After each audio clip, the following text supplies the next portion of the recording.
Good morning, everyone. Welcome to an episode of Coffee Break with Card, La Hora del Cafecito's new sister show. Per our audience requests, what started out as a Spanish speaking show has now been translated into an English speaking show. Isn't that, how's that for turns, right? This show has now been translated into English and is going to be coming live every Friday at our regularly scheduled time, which is going to be 10:40-ish, 10:45, right after La Hora del Cafecito, which is usually from 10 to 10:30 a.m.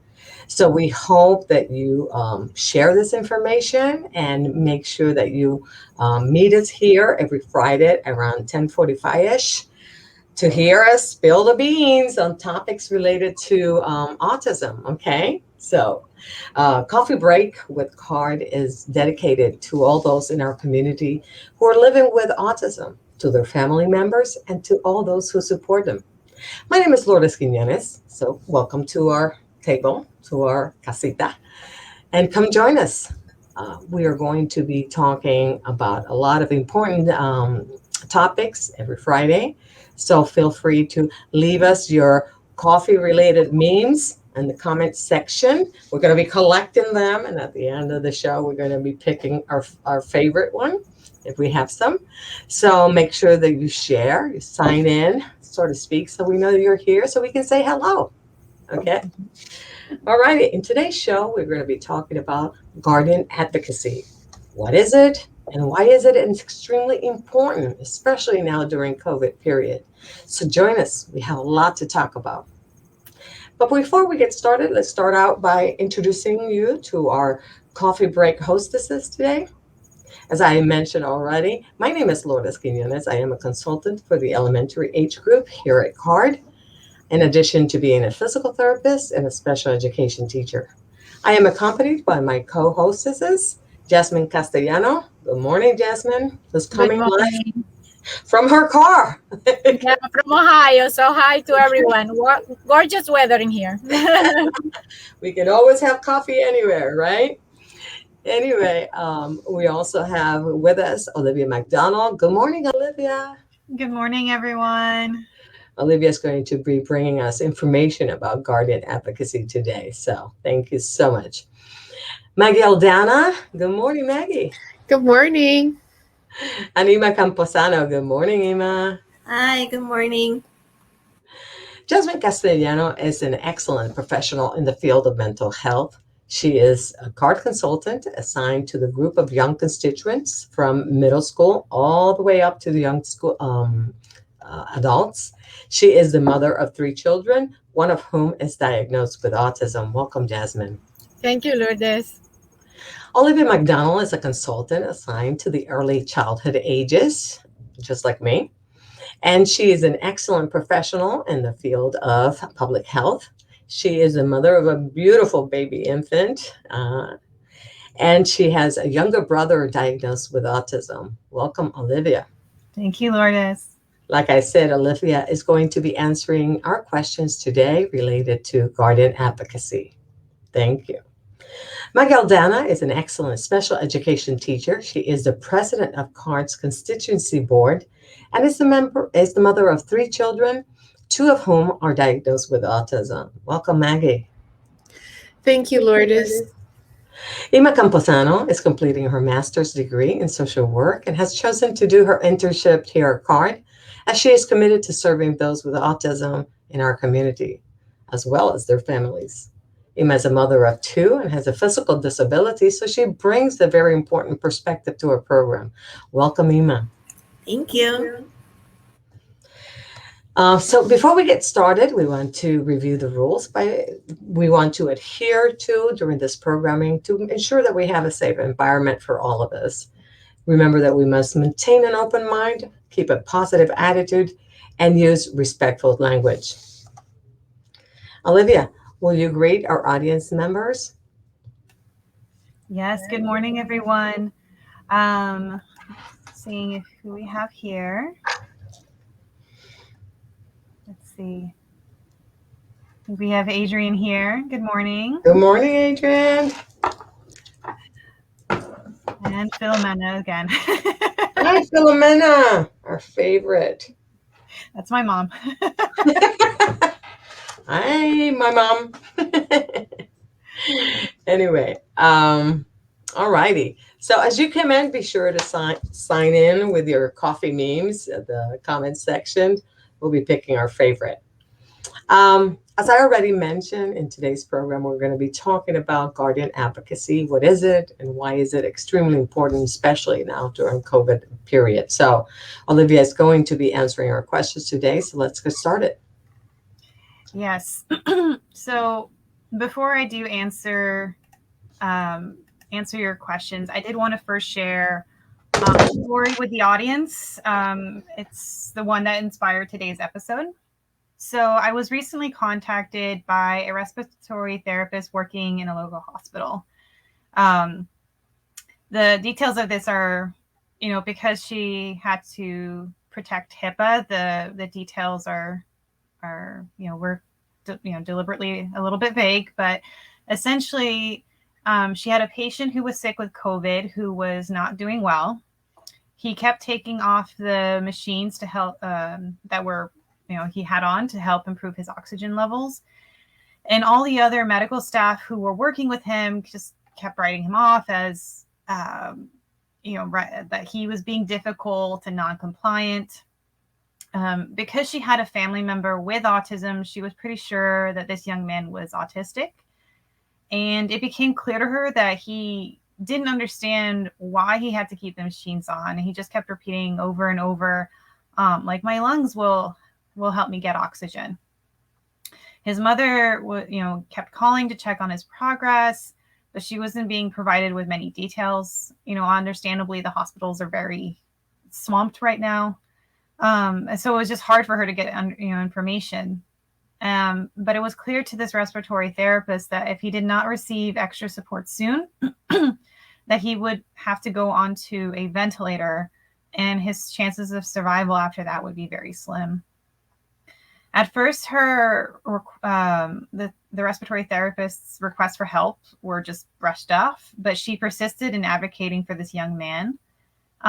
Thankfully, somebody finally listened, and his mother was given special permission to be able to come and sit with him. The young man went from being in critical condition to a full recovery and able to return home in just a few days, because he was actually able to benefit from the treatment the hospital staff was trying to provide. So we are working with the hospital to help make sure that situation doesn't happen again. But it did make me wonder how many adults with developmental disabilities are dying from COVID because they do not have anyone to legally help advocate and support them when they do get sick. And that young man is likely alive because one person out of the 20 people who were caring for him recognized that he had a disability. And it shouldn't be up to there was that one person who had a family member with autism. That shouldn't be why the difference between somebody having a good recovery or potentially facing death. We try to be positive on this show, but I'm sharing this story because autistic individuals and their families need to plan for the situation, especially with the increased cases of COVID in Florida. As a sister of somebody who has autism, I know it's not a situation we like to think about, but it is better to be prepared. And so today we will be focusing on guardian advocacy, since that is something that often confuses people. But there are other options too that may be better depending on the autistic individual. But I will share links to more detailed information about everything we discuss at the end of the show. And I want to thank you so much for bringing our attention to this situation. And it breaks my heart. And I know it breaks, we were talking about this before the show. It breaks all of our hearts because COVID is bad enough as it is. And it's affecting everyone. It's affecting all family members who are unable to be on the website of their family member who may, with or without disabilities. But it's especially heartbreaking when you know that this is a developmental disability that's really keeping the family member and the how how a parent must feel to not be able to be there for their adult son or daughter who may be scared and all by themselves. I cannot even imagine that. So we're here to bring information so that you are informed and that you look for further information that might be helpful to you and your family in your unique situation. So please stand by and get some information from us. If you have any questions, leave us comments at the bottom, and also follow some of the links we're going to be sharing. If we can't answer your questions while we are live, we will be glad to comment, to answer your comments and or put you in contact with resources in the community that can help you out. All right. So thank you for bringing this important information to our attention, Olivia. And let's get started. All right. So my first question to you is, what is guardian advocacy and what is the difference between this and regular advocacy? Well, so guardian advocacy is the legal process by which a Florida court removes rights from an adult with developmental disability and assigns them to a guardian advocate. So then the guardian advocate is then legally able to act on the behalf of the adult with a disability.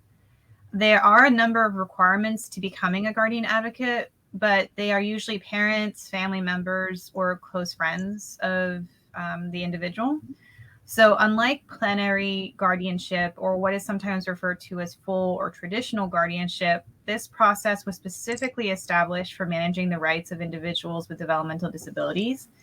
It is also different from plenary guardianship because the adult with a developmental disability does not need to be declared legally incapacitated and must retain at least one right. And annual reporting requirements may also be less with a guardian advocacy.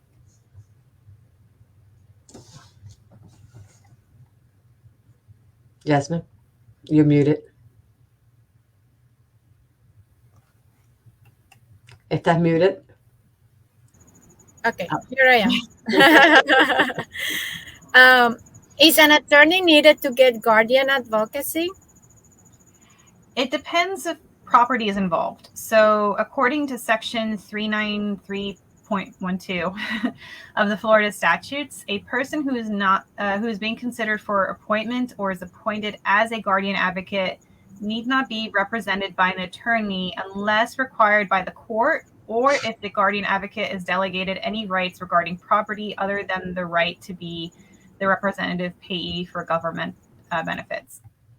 And one of the links I'll be including is like what is exactly deemed as property in the eyes of the court. So if a family member wants to file without a lawyer, there are classes and resources to learn about the process. If they want to work with a lawyer but are worried about the cost, there are lawyers who will take some cases pro bono or may be willing to work out a payment schedule. They're also, depending on your county, there might be like legal clinics who could also help you with this too. Disability Rights of Florida is also a great resource if you're thinking about doing this process. The court will appoint a lawyer on behalf of the adult with developmental disability as part of the process. And if the adult with a disability is under 18, that the ability to pay for that court-appointed lawyer will be based on the parent's income. But if they're over 18, it is based on the adult with a disability's income. So a lot of parents, what they decide to do is they choose to have all the paperwork ready to submit, and they wait until the first business day after their child turns 18 to file. This is also assuming that there's no medical issues or something where they would have to a break in guardian from going from guardianship because it's a minor to guardian advocacy. That wouldn't interfere with that. Awesome. Are there other options to designate someone else as a medical decision maker in case an adult with disabilities needs support? Yes. So a living will, healthcare surrogate, and different forms of power of attorney are all ways a person can designate somebody else to make medical decisions for them. However, they are all dependent on the person having the mental capacity to understand what they are agreeing to at the time of signing that document. So these may or may not be a good fit for an individual with autism, depending on the individual and their capabilities. And again, a lot of times these things have to be put into place before the individual with a disability becomes incapacitated. So even if they, that would be a good fit to them when they are healthy. If they are already incapacitated, you can't like go back and then get a living will or a healthcare surrogate. Olivia, can you tell us how or who decides which would be the best option among those choices for the person with a disability? So ultimately, it is the court that would make this decision based on the individual's capabilities and what it deems to be in their best interest. So, for example, if a parent wants full guardianship for their daughter with autism because they feel that, that would give them the greatest ability to keep her safe, a court can say no because the evidence shows that the daughter has the capability to understand and make at least some of her own decisions.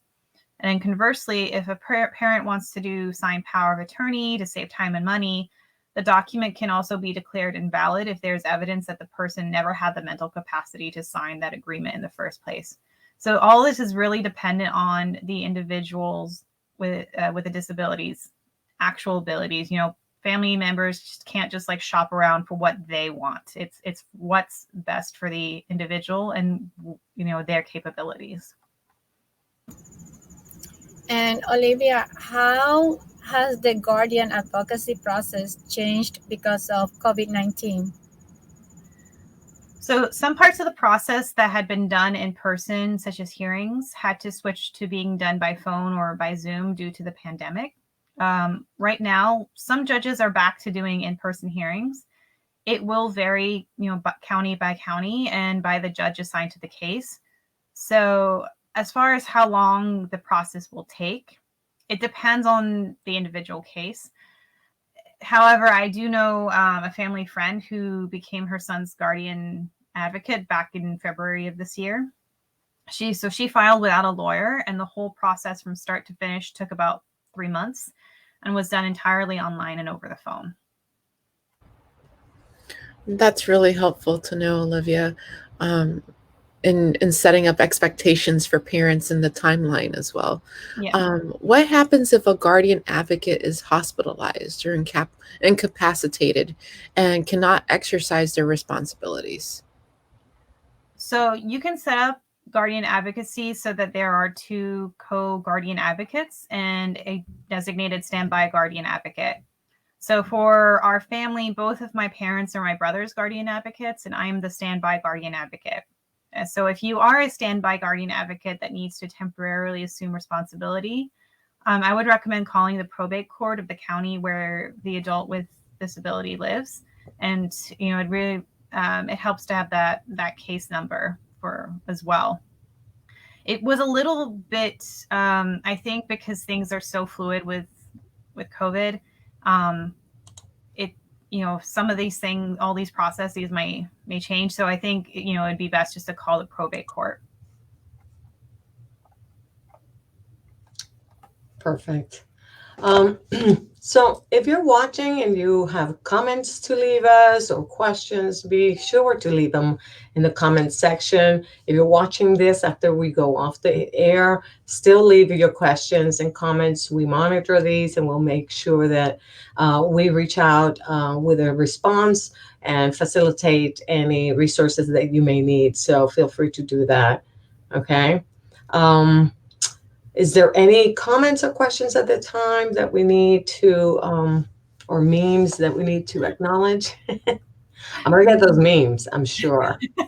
I'm looking for those. Wait, we don't have, I'm sorry to disappoint. We don't have any memes currently. Come on, help me out, people.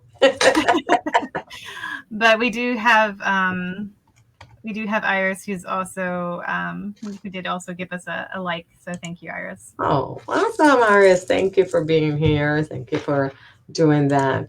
Okay, so moving forward, be sure to be ready with your memes. Okay, I'm gonna have competitions here. I collected. There's so many. They're so wonderful. Anyway, okay.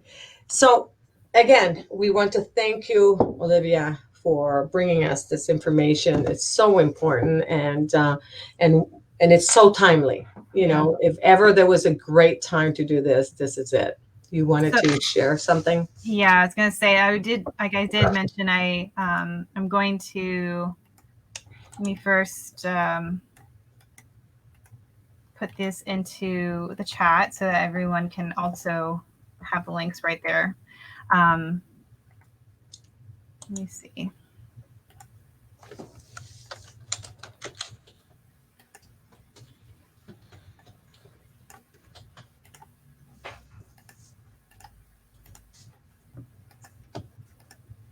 Yes. There we go. So also for those of you who, do end up watching this afterwards, you can also have the links here.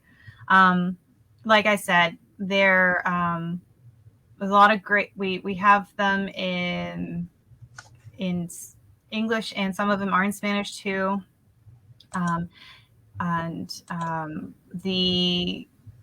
Sometimes a guardian advocacy may not be the best fit, if the individual with autism has more capabilities and does understand ramifications of a lot of these things. So there is also information about alternatives to guardian advocacy for those who are interested. Mm-hmm. Yes. Well, thank you so much. I know that this is important information for families and for individuals who may also advocate for themselves if they see a need where they may want to have someone to watch over their own rights, as should they be temporarily incapacitated or anything like that. Oops, it looks like we may have lost Jasmine. Oh, there she is. There you are. Hey, we see you. Okay, well, anyway, thank you again, Olivia, for doing this. I just wanted to thank you from the bottom of our heart for such important information. And I also wanted to let our audience know that in our next episode of Coffee Break with Card, Olivia is also going to bring us some important information about special needs trust. It's going to be the first part of a 2-part series that we're going to be doing regarding that. In the next second part, we are bringing in a guest who is going to be able to answer a lot more questions, so watch out for that. But otherwise, next week, again, be sure to tune in like around 10:45-ish. To make sure that you're here to hear us spill the beans on special needs trust. Okay. Alrighty, so like every Friday, I would like to ask you for a little favor, and we want you to please go to the link that we're going to be posting on the comment section to ask you to evaluate how we're doing. Is this important information to you? Is this something that you want to continue seeing as we come forward? This is the way we can justify the time that it takes us to come in the air and to be here with you. So we appreciate it. Thank you. Even if you've done it in the past, please do it again, because we need a brand new survey every time we go on the air. All right. Thank you. All righty. So this brings us to the end of the show, but I didn't want to for us to leave without first of all reminding you to please give us a like, share this video on your page and with those people that will benefit from this sort of information. And be sure to meet us here every Friday around 10:45-ish. And I say around because we're finishing off with the Spanish version of this show, La Hora del Cafecito. So pending that, we'll meet you right after that at 10:45 a.m., more or less. And be sure to come in with your cup of coffee and be here with us so we can spill the beans on the topics that are related to autism. Okay? So we'll see you next time. And until then, we wish you good vibes and Hot coffee. Have a great weekend, everyone. Bye-bye.